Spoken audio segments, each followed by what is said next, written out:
Bienvenue au 19h30 de Congo 26 Télévision. Madame, Messieurs, voici les grands titres de ce rendez-vous du week-end. Au Conseil de sécurité des Nations Unies, Kigali coincé.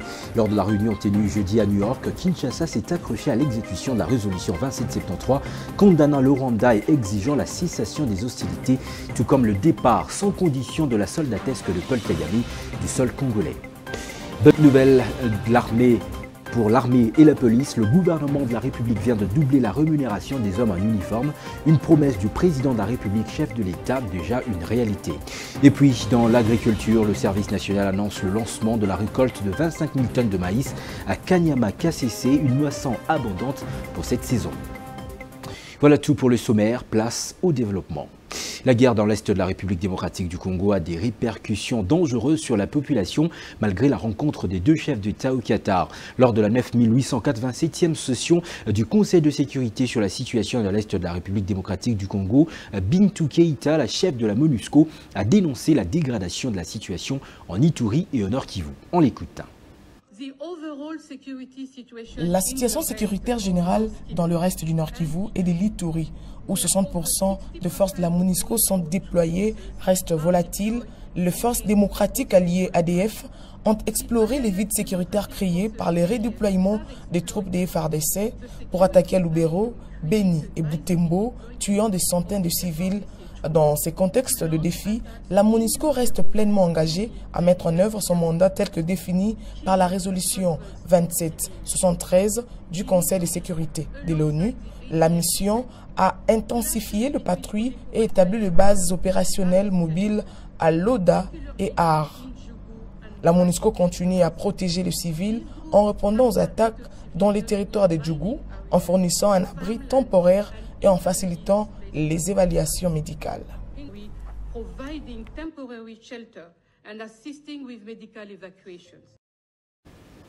Depuis un temps, il se présente comme un allié de la République démocratique du Congo dans le processus de bouter l'ennemi hors du territoire congolais.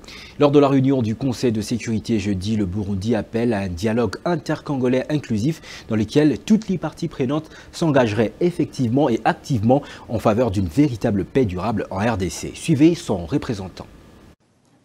Toute initiative de nature à contribuer à la paix durable à l'est de la RDC en complément au processus de Luanda et Nairobi en voie de fusionner est la bienvenue, sans toutefois se substituer au processus existant.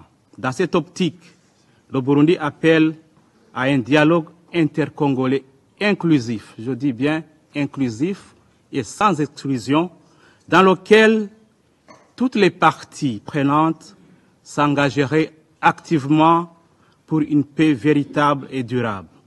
Nous en appelons également au démantèlement de tout groupe armé locaux et étrangers et rapatrier ces derniers dans leur pays d'origine. Nouvelle réunion du Conseil de sécurité des Nations Unies jeudi 27 mars à New York. Au menu, la situation sécuritaire au Congo. Kinshasa reste dans sa constance et réclame la résolution 2773 alors que Kigali, coincé, manque d'arguments face aux preuves selon lesquelles plus de la moitié de son armée est déployée sur les territoires congolais dans cette guerre devenue d'occupation. Zenon Mukonko, le représentant permanent de la République démocratique du Congo auprès de l'Organisation des Nations Unies qui déplore le comportement de certains pays membres du Conseil de sécurité, a réitéré la position de son pays, une application urgente de la résolution. À ce jour, aucun soldat rwandais ne s'est retiré du territoire de la République démocratique du Congo. Aucun élément du M23 AFC ne s'est retiré de Goma ou de Bukavu et de toutes les zones contrôlées, et aucune administration parallèle illégitime n'a été démantelée. Bien au contraire, on assiste chaque jour à un renforcement des positions de la coalition RDF M23 AFC qui poursuit inlassablement sa course expansionniste et criminelle dans un élan de défi au Conseil de sécurité, tordant ainsi le cou aux efforts de pacification des dirigeants de la région, dont ceux de l'Union africaine, de l'EAC et de la SADC, ainsi que de toute la communauté internationale. Après avoir établi une administration parallèle à Goma, au Nord Kivu, et à Bukavu, dans le Sud Kivu, la coalition RDF M23 AFC vient d'étendre ses conquêtes territoriales sur le territoire de Walikale dans le Nord Kivu et de Mwenga dans le Sud Kivu, alors que se multiplient les appels au cessez-le-feu, poussant l'outrecuidance à son comble jusqu'à violer ses propres cessez-le-feu. Pire encore, cette coalition se livre à une transplantation malicieuse des populations non autochtones sous couvert du retour des réfugiés, faisant ainsi le lit des tensions interethniques à venir. Elle s'apprête également à brader la souveraineté monétaire de la République démocratique du Congo en projetant la nomination d'une autorité de régulation du système bancaire et la création induite d'une banque centrale parallèle, à en croire les déclarations à la presse de leur leader le 22 mars 2025. Madame la Présidente. Kinshasa continue de penser les infirmités dans la classe politique avec les consultations entamées depuis quelques jours. Des instants aussi déterminants de l'histoire du pays. Face aux enjeux cruciaux de l'heure, l'opposition semble être hors jeu alors qu'on parle de l'intérêt de tout un État.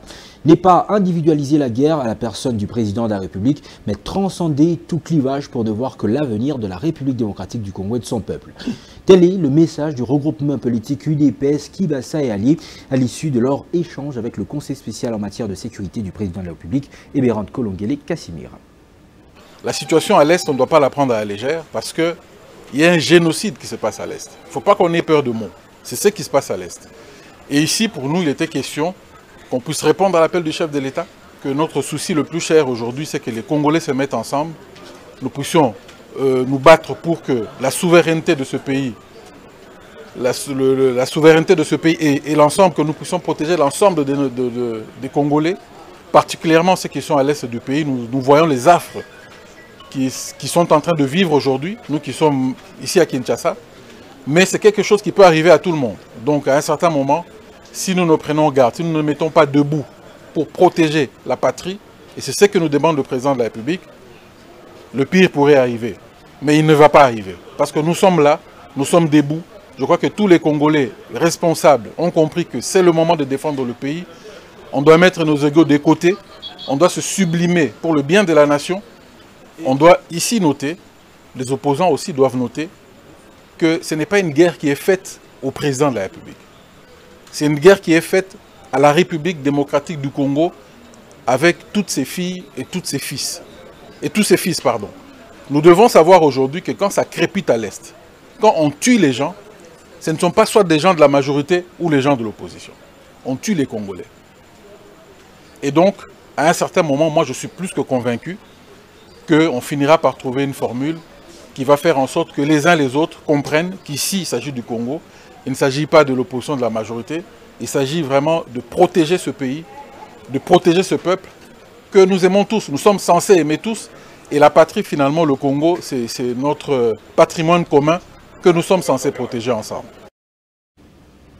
Conformément aux directives du président de la République, les membres des forces armées de la République démocratique du Congo et ceux de la police nationale congolaise verront leur solde doubler dès ce vendredi 28 mars 2025.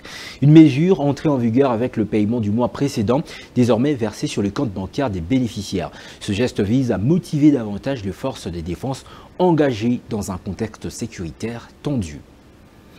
Le service national a officiellement lancé sa campagne de récolte de maïs Kanyama-KCC dans la province du Olomami. Pour cette saison, 25 000 tonnes sont attendues en hausse par rapport aux 16 000 tonnes récoltées en 2024.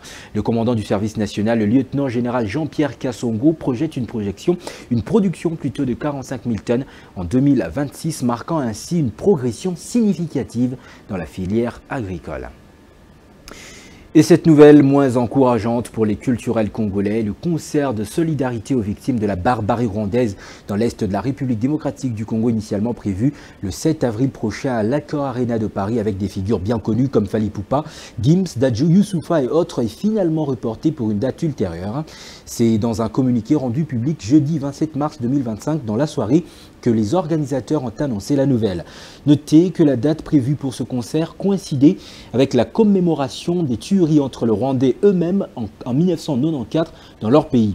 Selon les organisateurs, cette décision n'est pas faite dès lors. Elle est plutôt imposée par les autorités administratives en dépit de tous les efforts déployés pour maintenir cette mobilisation inédite dans les conditions de respect, de paix et de solidarité.